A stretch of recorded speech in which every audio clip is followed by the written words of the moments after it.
Nah, seperti yang kita selesaikan tahun 2021, kita akan menyelesaikannya dengan kuat. Kami akan mengakhirinya dengan sebuah kata yang Tuhan berikan untukmu. Kata ini sangat sederhana. Ini adalah anugerah bagi Anda, anugerah bagi Anda. Kita akan berjalan dalam kepenuhan kasih karunia Tuhan, dan beberapa hari terakhir tahun ini, kita akan berjalan dalam kepenuhan kasih karunia Tuhan, memasuki tahun baru. Anugerah bagi Anda, tidak peduli apa datang melawan Anda, kasih karunia akan datang kepada Anda. Tidak peduli siapa melawan Anda, kasih karunia akan datang kepada Anda. Tidak peduli senjata apa telah dibentuk untuk melawan Anda, kasih karunia akan datang kepada Anda. Tidak apa yang tubuh Anda lakukan, kasih karunia datang kepada Anda.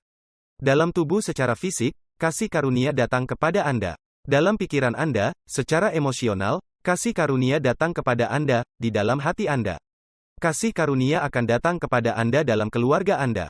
Kasih karunia datang kepada Anda, dari segala arah dan dalam segala hal, dalam nama Yesus. Dan saat saya membagikan kata ini untuk Anda, dan kata ini kepada Anda tentang kasih karunia untuk Anda, saya memiliki akronim, saya telah membuat akronim untuk kasih karunia.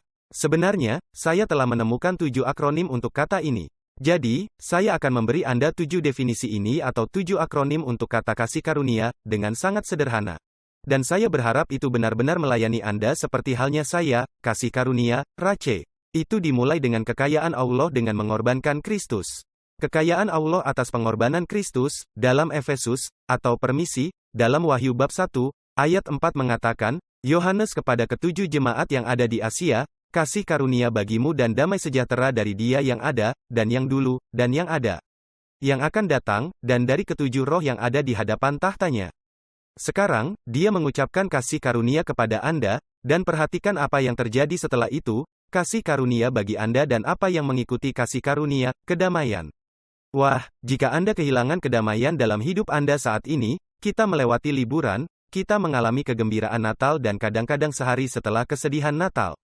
Tapi saya yakin Anda tidak, saya yakin Anda tidak sedih dibandingkan kemarin. Tetapi jika Anda sedih, Tuhan akan mengangkat Anda dan membangkitkan Anda, dan Anda akan mengalami hari-hari terbaik dalam hidup Anda. Kedamaian selalu mengalir dari pemahaman tentang kasih karunia Tuhan, kasih karunia, kepada Anda, dan kemudian kedamaian mengalir, kasih karunia kepada Anda, dan kemudian arus penyembuhan, kasih karunia kepada Anda dan kebijaksanaan mengalir, kasih karunia kepada Anda dan kepercayaan mengalir, di setiap area kehidupan Anda. Rahmat untukmu, kasih karunia, definisi pertama kekayaan Allah atas biaya Kristus, Rache, apa kekayaan Allah atas biaya Kristus, Roma pasal 8, ayat 32. Dia yang tidak menyayangkan atau menahan putra satu-satunya. Tuhan tidak menahan Yesus. Dia tidak menahan putra satu-satunya. Bagaimana dia tidak juga bersamanya dengan bebas, memberi kita semua hal. Dengan kata lain, jika Tuhan tidak menahan Yesus dari Anda, mengapa menurut Anda dia akan menahan jawaban atas doa Anda? Mengapa Anda pikir dia akan menahan penyembuhan Anda? Menurut Anda mengapa dia menahan pemulihan keluarga Anda? Menurut Anda mengapa dia akan menahan Anda untuk dipenuhi? Anda lihat, dia tidak menahan hal-hal itu dan memberi kita Yesus adalah bukti bahwa jika dia memberi kita yang terbaik, dia juga akan memberi kita sisanya. Jika dia memberi kita yang terbaik, adalah yang terbaik di alam semesta. Jika dia tidak menahan, apa yang dia sayangi, mengapa dia menahan, waktu yang Anda butuhkan, keuangan yang butuhkan, pekerjaan yang Anda butuhkan, teman yang Anda butuhkan, gereja yang Anda butuhkan, keluarga yang Anda butuhkan. Mengapa dia menahan hal-hal itu? Dia tidak akan melakukannya, karena dia tidak menahan hal terbaik di alam semesta, putranya. Kekayaan Allah dengan mengorbankan Kristus. Ketika kita berbicara tentang kekayaan, kita berbicara tentang kekayaan Allah. Kami tidak berbicara tentang definisi terbatas dari uang belaka. Sebenarnya bukan itu yang kita bicarakan di sini dalam ayat ini, dan apa yang Tuhan bicarakan dalam ayat Dia berbicara tentang segala sesuatu. Dengan begitu bebasnya Dia akan memberi kita segala sesuatu, sehingga bisa termasuk uang, tetapi itu jauh lebih luas dari itu. Dan saya berharap orang-orang Kristen akan mengerti bahwa, apa yang Yesus bayar, dalam karyanya yang telah selesai di kayu salib, mencakup apa saja dan segala sesuatu yang benar-benar Anda butuhkan dalam hidup ini. Jika kasih karunia-Nya tidak menutupinya, jika pekerjaannya yang telah selesai tidak menyediakannya, Anda tidak membutuhkannya. Jika pekerjaannya yang sudah selesai tidak menyediakannya, itu adalah sesuatu yang benar-benar tidak Anda butuhkan. Karena pekerjaannya yang sudah selesai memasok semua yang Anda perlukan, sekarang, dan untuk selamanya. Kekayaan Allah dengan mengorbankan Kristus. Satu ayat lagi tentang ini dan kita akan pergi ke nomor 2, Roma pasal 5, ayat 17 di akhir ayat ini tentu saja, melalui pelanggaran satu orang kita semua menjadi orang berdosa, dan melalui ketaatan satu orang, kita semua menjadi orang benar. Dan dia berkata melalui kelimpahan kasih karunia di akhir ayat ini, melalui kelimpahan kasih karunia dan karunia kebenaran, kita memerintah dalam hidup melalui satu Yesus Kristus, melalui kelimpahan kasih karunia dan karunia kebenaran, kita memerintah. Nah, lelucon singkat atau cerita tentang limpahan kasih karunia. Saya memberitahu Anda ketika saya memberitahu Anda tentang pria yang mengemudi pulang suatu hari setelah bekerja dan dia lupa itu adalah hari ulang tahun putrinya. Jadi dia berhenti di mall dan masuk ke toko mainan. Putrinya yang masih kecil pergi ke dan mengatakan berapa harga boneka Barbie dan manajer berkata, yang mana? Kami Barbie pergi ke pantai, $19.95 sen. Kami memiliki Barbie pergi ke pesta, $19.95 sen. Kami memiliki Barbie pergi berbelanja, $19.95 sen. Kami memiliki Barbie pergi ke klub malam, $19.95 sen. Kami memiliki Barbie pergi ke gym, $19.95 sen. Kami memiliki Barbie yang bercerai, Barbie bercerai, $475.99 sen. Pria itu menatapnya, $475.99 sen. Mengapa semua? Mengapa Barbie yang diceraikan, $475.99 sen? Semua Barbie lainnya seharga $19.99 sen, memandangnya dan berkata, itu mudah, karena Barbie yang bercerai datang dengan Ken, anjing Ken, rumah Ken, perabotan Ken, mobil Ken. Barbie bercerai datang dengan semua barang Ken. Biarkan saya mendorong Anda tentang apa arti kelimpahan melalui lelucon konyol itu. Kelimpahan berarti, bahwa Anda mendapatkan semua yang Tuhan miliki, semua yang menjadi miliknya adalah milik Anda. Saudara laki-laki anak yang hilang itu berkata, bagaimana Anda bisa membuang-buang uang untuk ini? Putramu, yang menghabiskan semua yang dia miliki dan menyia-nyiakan semua uangmu, dan kamu tidak pernah melakukan ini untukku, kamu tidak pernah memberiku pesta, kamu tidak pernah membunuh anak sapi yang digemukkan untukku. Dan sang ayah berkata, anakku, anakku, kamu selalu bersamaku dalam segala hal yang menjadi milikku. Semua milikku adalah milikmu. Sang ayah mengatakan semua yang dia miliki adalah milik putranya, Anda tahu, semua yang Tuhan miliki adalah milik kita. Kita tidak harus bercerai untuk memiliki hal-hal itu, seperti Barbie yang diceraikan. Namun nyatanya, kita diceraikan dari iblis dan kita dipersatukan dengan Yesus. Dan dengan bersatu dengannya, kita memiliki kelimpahan kasih karunia, dan karunia kebenaran.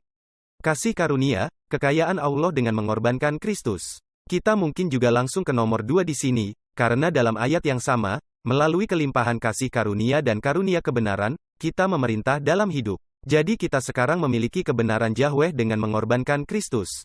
Jadi kita memiliki kekayaan Allah dengan mengorbankan Kristus. Kebenaran Allah dengan mengorbankan Kristus. Dalam 2 Korintus pasal 5, ayat 21, dikatakan bahwa Yesus sendiri, Allah yang tidak mengenal dosa, Yesus yang tidak mengenal dosa, dibuat menjadi dosa bagi kita di kayu salib.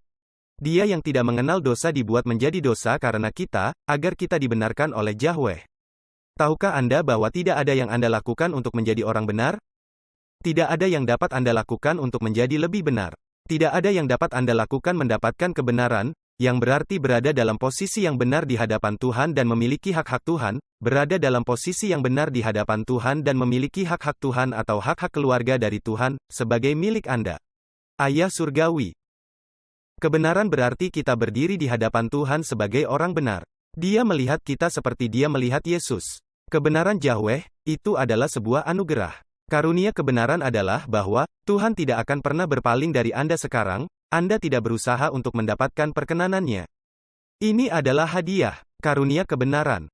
Secara harfiah berarti bahwa kita dapat berdiri di hadapan Tuhan kapan saja, tanpa Tuhan merujuk dosa kita. Dia tidak akan pernah merujuk dosa Anda, karena Dia membasuh semuanya. Dia tidak akan pernah menganggapmu sebagai dirimu yang dulu karena Dia membuatmu dilahirkan kembali. Dan Anda sekarang adalah kebenaran Tuhan, dan menjadi kebenaran Tuhan memberi Anda hak untuk berdoa dan melihat hadiah Anda. Ini memberi Anda hak untuk bangun ketika Anda jatuh, itu memberi Anda hak untuk memiliki kebaikan mengelilingi Anda. Ada begitu banyak manfaat menjadi kebenaran Tuhan. Jadi kasih karunia adalah kebenaran Allah dengan mengorbankan Kristus. Saya harap Anda memahami ini. Kekayaan Allah dengan mengorbankan Kristus. Kebenaran Allah dengan mengorbankan Kristus. Banyak orang bertanya kepada saya, Apakah saya kehilangan kebenaran? Anda tidak dapat kehilangan kebenaran Anda telah dijadikan kebenaran Yahweh. Itu bukan sesuatu yang Anda dapatkan, oleh karena itu bukan sesuatu yang bisa Anda hilangkan. Nah, bagaimana jika saya melakukan ini dan gagal di sini dan jatuh di sana dan berdosa di sini? Yah, itu mungkin memiliki beberapa konsekuensi, tetapi itu tidak ada hubungannya dengan kebenaran Anda. Tidak ada yang mengubah fakta bahwa Anda sekarang adalah kebenaran Tuhan. Tuhan tidak melihat masa lalu Anda. Dia mencucinya. Jika Dia mencucinya, tidak ada tempat untuk menemukannya. Jika Dia membasuhnya, itu tidak ada lagi. Itulah artinya menjadi kebenaran Allah, berdiri di hadapannya tanpa rasa bersalah, tanpa rasa takut, tanpa penghukuman, tanpa malu, mampu berdiri di hadapan iblis dan berbicara dengan otoritas kepada iblis. Dan dia akan lari karena kamu adalah kebenaran Yahweh. Jadi kekayaan Allah dengan mengorbankan Kristus. Kasih karunia adalah kebenaran Allah dengan mengorbankan Kristus. Dan ketiga, kasih karunia adalah penebusan Allah atas biaya Kristus. Saya ingin Anda memikirkan kata ini, penebusan. Itu untuk menebus sesuatu, untuk ditebus. Dalam Galatia pasal 3, ayat 13, dikatakan dengan begitu tajam, dan dengan sangat jelas, Kristus telah menebus kita dari kutuk hukum. Banyak orang membaca dalam Perjanjian Lama, jika Anda tidak mematuhi semua yang ada di sini, kutukan ini akan menimpa Anda, dan kutukan ini akan menimpa Anda, dan kutukan ini akan menimpa Anda. Dan itu benar, itu akan menimpa Anda di bawah hukum. Tetapi Alkitab berkata bahwa Kristus telah menebus kita dari kutuk hukum. Menjadi kutukan bagi kita karena kutukan adalah yang tergantung di pohon. Jadi ketika Yesus tergantung di pohon, Dia menebus kita. Dia menjadi penebusan kita, Kristus menebus kita. Dia membeli kita kembali dari kutukan. Membeli kita kembali dan Dia berkata, kutukan ini tidak lagi berkuasa atasmu. Dia membalikkan kutukan itu. Sekarang kita memiliki ayat 14, sehingga berkat Abraham dapat sampai kepada bangsa-bangsa lain, melalui iman dalam Roh Allah. Bahwa Kristus menebus kita dari kutuk hukum. Kutukan kegagalan, kutukan penyakit, kutukan masalah keluarga, kutukan masalah emosi, kutukan masalah keuangan, semua itu ada di bawah kutukan. Kita telah ditebus dari kutuk hukum sehingga berkat Abraham akan turun ke atas kita masing-masing melalui Yesus Kristus. Dan bagaimana Abraham diberkati? Kejadian pasal 24 ayat 1 mengatakan, dan Abraham diberkati dalam segala hal. Tuhan memberkati Abraham dalam segala hal, dalam segala hal. Apakah itu termasuk tubuhnya? Dalam segala hal. Apakah itu termasuk kesehatannya? Dalam segala hal. Apakah itu termasuk keuangannya? Dalam segala hal. Apakah itu termasuk keluarganya? Dalam segala hal. Apakah itu termasuk rumahnya? Dalam segala hal. Apakah itu termasuk bisnisnya? Dalam segala hal. Apakah itu termasuk pekerjaannya? Dalam segala hal. Dia berkata bahwa Abraham diberkati dalam banyak hal. Tuhan memberkati Abraham dalam segala hal, semuanya cukup definitif di sana. Semuanya cukup mutlak di sana. Dan Kristus menebus kita dari kutuk hukum. Semua kutuk dipatahkan karena salib dan semua berkat menjadi milikmu sekarang karena salib. Wow! Dia adalah penebusan kita, penebusan Allah atas pengorbanan Kristus. Jadi apa yang kita pelajari sejauh ini? Sangat cepat. Kasih karunia adalah kekayaan Allah dengan mengorbankan Kristus. Berkah. Kasih karunia adalah kebenaran Allah dengan mengorbankan Kristus. Nomor 3, kasih karunia adalah penebusan Allah dengan mengorbankan Kristus. Dan nomor 4, kasih karunia adalah pemulihan Allah atas biaya Kristus. Pemulihan Allah atas biaya Kristus. Saya ingin Anda mengakhiri tahun ini dan memasuki tahun baru mengharapkan pemulihan Tuhan dalam hidup Anda dengan mengorbankan Kristus, karena kematiannya di kayu salib, Dia membayar kita untuk memiliki akses ke kekayaan Tuhan dengan biayanya, kebenaran Tuhan dengan biayanya, penebusan Allah atas biayanya, dan pemulihan Allah atas biaya Kristus, atas biaya Yesus Kristus. Anda berpikir tentang itu. Dia membayar Anda untuk mendapatkan pemulihan. Alkitab berbicara tentang bagaimana Tuhan akan memulihkan hati kita, ketika hati kita hancur. Dia akan memulihkan tubuh kita, ketika sakit. Dia akan memulihkan keuangan kita, ketika mereka telah dilahap. Dia akan keluarga kita, ketika sudah terpecah belah.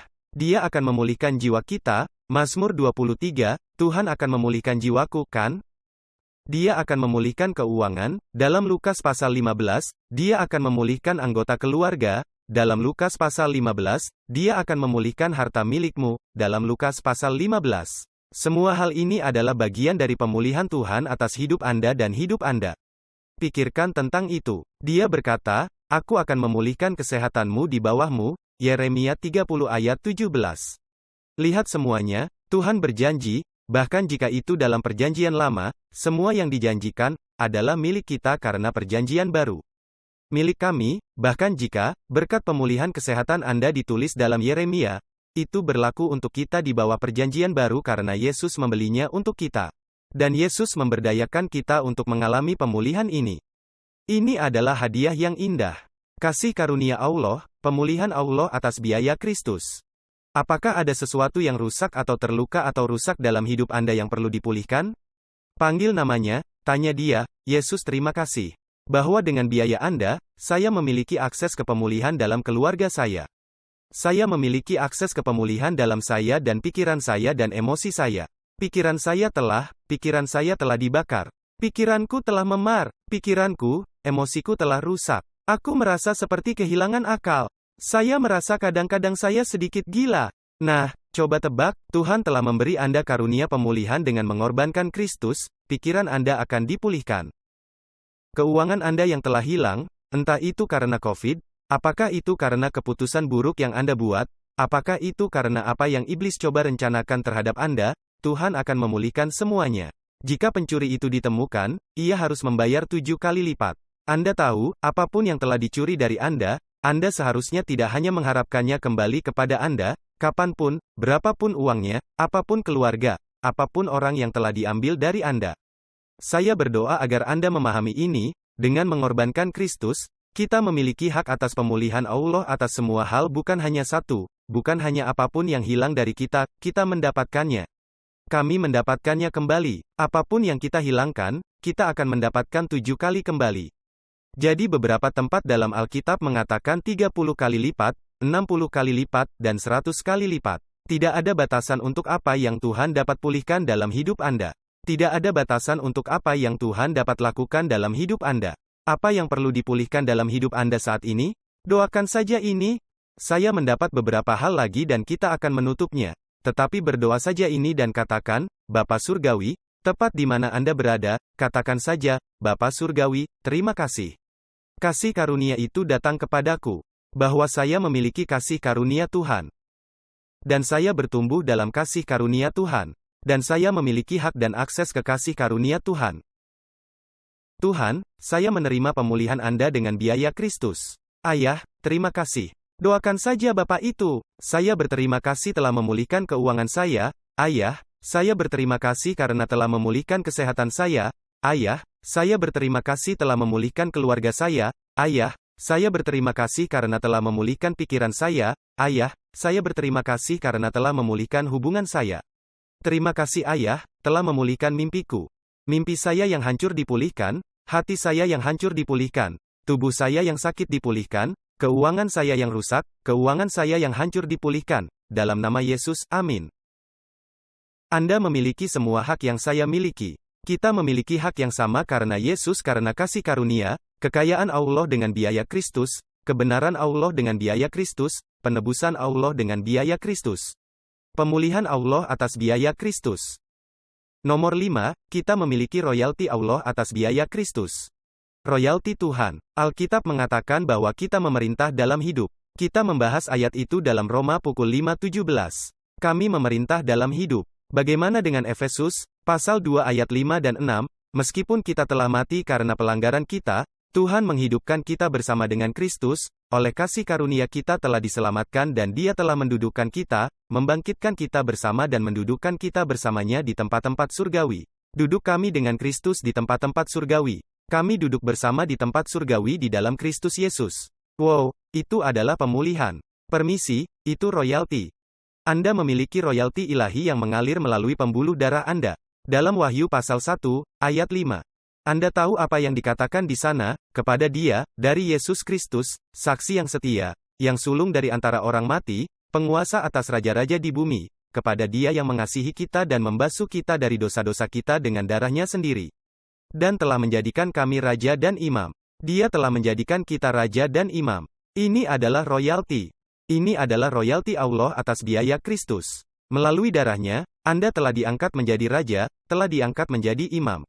Apa yang lakukan? Mereka memerintah. Apa yang raja mereka memiliki warisan mereka. Mereka memerintah negara mereka.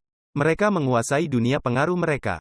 Anda tidak diciptakan untuk diatur oleh kehidupan. Anda tidak diciptakan lebih rendah dari iblis, Anda memerintah dan memerintah iblis. Anda adalah raja di mana Yesus adalah rajanya, dia adalah raja di atas segala raja. Dan Anda dan saya adalah raja di mana dia adalah rajanya. Kami dibangkitkan bersamanya, duduk bersamanya, dan kami adalah pangeran dan putrinya. Apa hadiah yang kuat? Dan dari mana itu berasal? Dengan biaya apa itu berasal?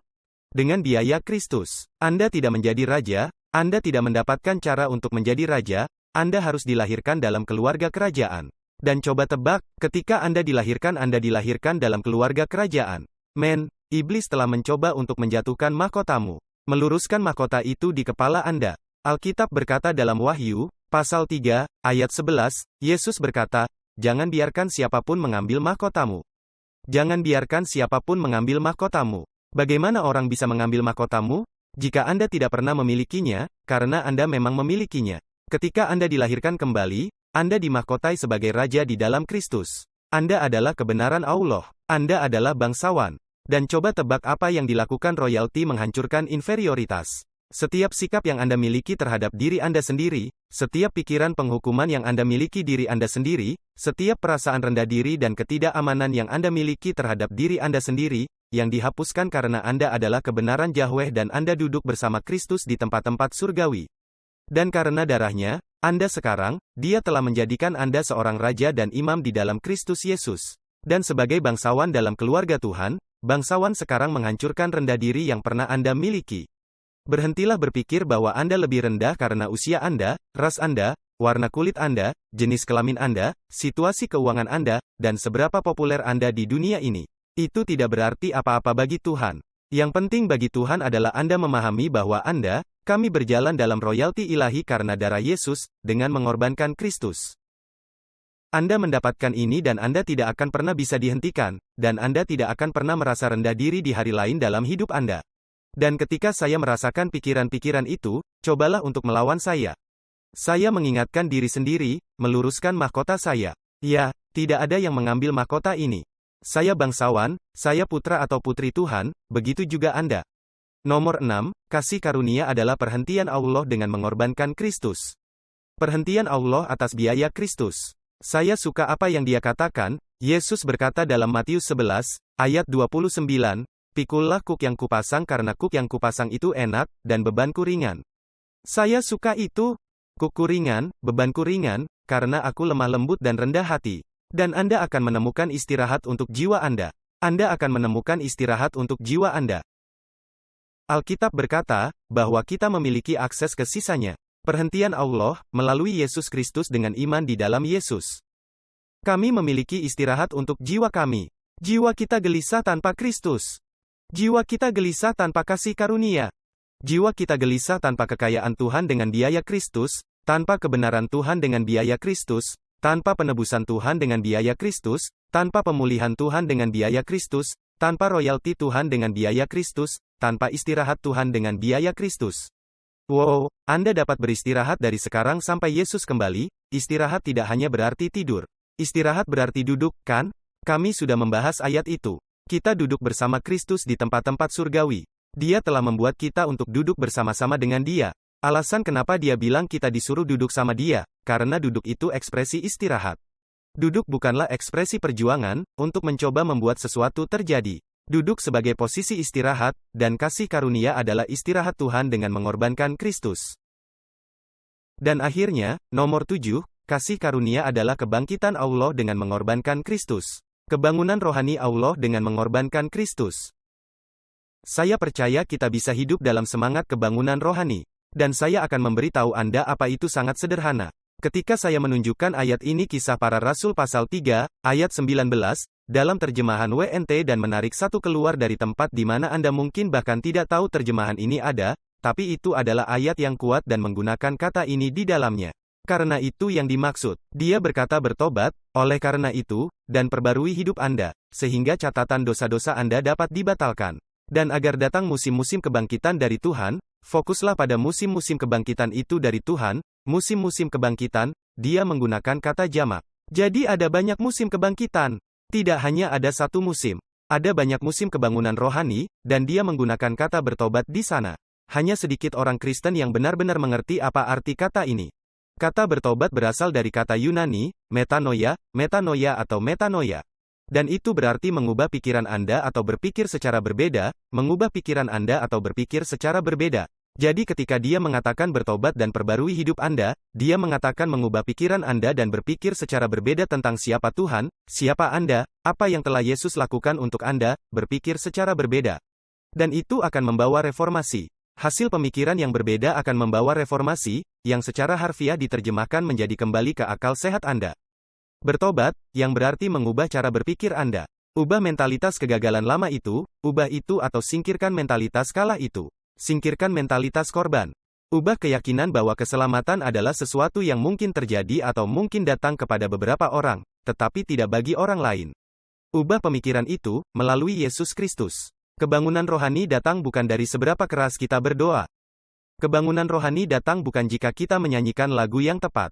Kebangunan rohani datang ketika kita mengharapkannya. Dan ketika kita mengubah pemikiran kita, mengharapkan lebih sedikit, kita lebih banyak. Daripada mengharapkan musim malapetaka dan kesuraman, marilah kita kebangkitan. Daripada mengharapkan hal-hal menjadi lebih buruk, marilah kita mengharapkan musim segala sesuatu menjadi lebih buruk. Lebih baik. Alih-alih hal-hal berantakan, mari kita percaya untuk musim hal-hal jatuh pada tempatnya. Sobat, itulah yang akan Anda hadapi di tahun baru. Dari situlah kita keluar, dan dari sanalah kita masuk, dari kemuliaan ke kemuliaan, dari iman ke iman. Kata kebangkitan, omong-omong berarti ini, perhatikan ini, pemulihan napas. Wow, siapa yang perlu memulihkan pernapasan? Pemulihan nafas, penyegaran, hembusan udara segar. Kata ini juga diterjemahkan secara harfiah, menyebabkan seseorang untuk memulihkan keadaan sukacita dan dorongan setelah masa kecemasan dan kesulitan. Wow, siapa yang mau kebangunan sekarang? Ketika Anda memahami definisinya, kebangkitan bukanlah Tuhan yang menunjukkan semua dosa Anda. Kebangunan rohani adalah memulihkan keadaan sukacita. Dorongan, setelah masa kecemasan dan kesulitan. Kami telah, beberapa tahun terakhir telah menjadi waktu kecemasan dan kesulitan dan kebangkitan. Tuhan memberi kita kebangunan rohani, karena Dia memberi kita dorongan, bukan kecemasan. Dorongan, bukannya masalah. Pulihnya nafas kita, bukannya kehabisan nafas. Pemulihan dan pemulihan semua hal ini. Pemulihan napas, tiupan udara segar, ada udara segar dan angin segar datang ke hidup Anda. Itu adalah kebangunan rohani yang datang dan datang dengan mengorbankan Kristus. Kami memiliki hak untuk itu. Bukan karena kita telah berdiri berdoa dari tahun ke tahun. Kita memiliki hak untuk itu karena itu adalah kebangunan rohani Allah dengan mengorbankan Kristus. Kasih karunia, di sana, Anda memilikinya. 7 wajah kasih karunia. Harapkan mereka semua datang dengan biaya Kristus, bukan dengan biaya kita sendiri. Itulah yang menjadikannya anugerah. Amin. Itu adalah kasih dan kebaikan Tuhan yang gratis tanpa pamrih. Dan semua hal ini dari awal sampai akhir, kekayaan Tuhan, kebenaran Tuhan, penebusan Tuhan, pemulihan Tuhan, kerajaan Tuhan, istirahat Tuhan, kebangkitan Tuhan. Sekarang saya ingin berdoa untuk semua tetapi sebelum kita melakukan itu, saya ingin berdoa untuk siapapun di luar sana yang menonton, yang berkata, saya bahkan tidak dilahirkan kembali, saya tidak dapat mengalami semua ini. Tetapi Anda dapat mengalami semua itu, saat Anda menerima Yesus Kristus sebagai penyelamat Anda, itu adalah kasih karunia Allah. Alkitab mengatakan itu adalah hadiah. Mengatakan itu gratis. Alkitab mengatakan bahwa, oleh kasih karunia kita diselamatkan melalui iman, bukan dari diri kita sendiri. Tetapi itu adalah pemberian cuma-cuma Allah. Bukan hasil pekerjaan, supaya jangan ada yang menyombongkan diri. Ini adalah yang Tuhan ingin berikan kepada Anda. Dan hadiah ini, Dia tidak akan pernah mengambilnya kembali. Itu disebut karunia keselamatan. Doakan saja doa ini, jika Anda ingin yakin bahwa Anda diselamatkan, pastikan Anda masuk surga. Dan doakan saja ini dengan lantang. Katakan saja Bapa Surgawi, saya mengundang Yesus Kristus. Ayo, katakan itu dengan lantang. Saya mengundang Yesus Kristus ke dalam hidup saya. Yesus adalah penyelamatku. Saya percaya Yesus mati untuk dosa-dosa saya dan bangkit dari kematian, dan mulai saat ini dan seterusnya, katakan bahwa, mulai saat ini dan seterusnya, saya adalah anak Allah. Amin. Sangat sederhana, hanya menerima Dia, limpahan rahmat menerima dengan cuma-cuma. Bagaimana dengan semua hal yang telah lakukan salah? Itu semua akan berubah. Semuanya akan berubah, ketika Anda mulai transformasi dalam pemikiran Anda, itu akan membawa kebangunan rohani dalam hidup Anda. Akan membawa pemulihan dalam hidup Anda. Itu akan membawa semua hal yang kita bicarakan ini, karena itu adalah kekayaan Allah dengan mengorbankan Kristus. Dan untuk semua orang, saya hanya berdoa untuk pemulihan yang Anda butuhkan saat ini. Saya berdoa untuk sisa yang Anda butuhkan saat ini. Saya berdoa untuk kekayaan yang Anda butuhkan saat ini. Saya berdoa untuk pemulihan yang Anda butuhkan saat ini. Dan saya berdoa untuk kebangkitan bagi kita semua. Kita semua membutuhkannya, dihidupkan kembali dengan nafas Tuhan, dihidupkan dengan tujuan Tuhan, dihidupkan kembali hasrat Tuhan, dihidupkan kembali dengan cinta yang membara untuk Yesus karena cintanya yang membara untuk kita dan cintanya yang membara untuk Anda dalam nama Yesus, kita menerimanya karena itu adalah biaya Kristus. Amin. Nah, sebelum kita tutup, sebelum kita pergi, saya hanya ingin mengingatkan Anda sekali lagi sebelum akhir tahun, setidaknya sekali lagi, tatap muka seperti ini, dan salah satu layanan kami, bahwa kami memiliki kesempatan di akhir tahun ini untuk membuat hadiah kami bernilai 2 kali lipat, hadiah terakhir kami tahun 2021. Ini akan dicocokkan. Kami memiliki beberapa anggota gereja kami, saya sebutkan kepada Anda minggu lalu dan datang dan berkata, kami ingin memberikan jumlah uang sebagai hadiah yang cocok janji. Jadi kami akan mencocokkan dolar hadiah setiap orang untuk dolar. Jadi jika Anda memberi $25, itu benar-benar bernilai 50.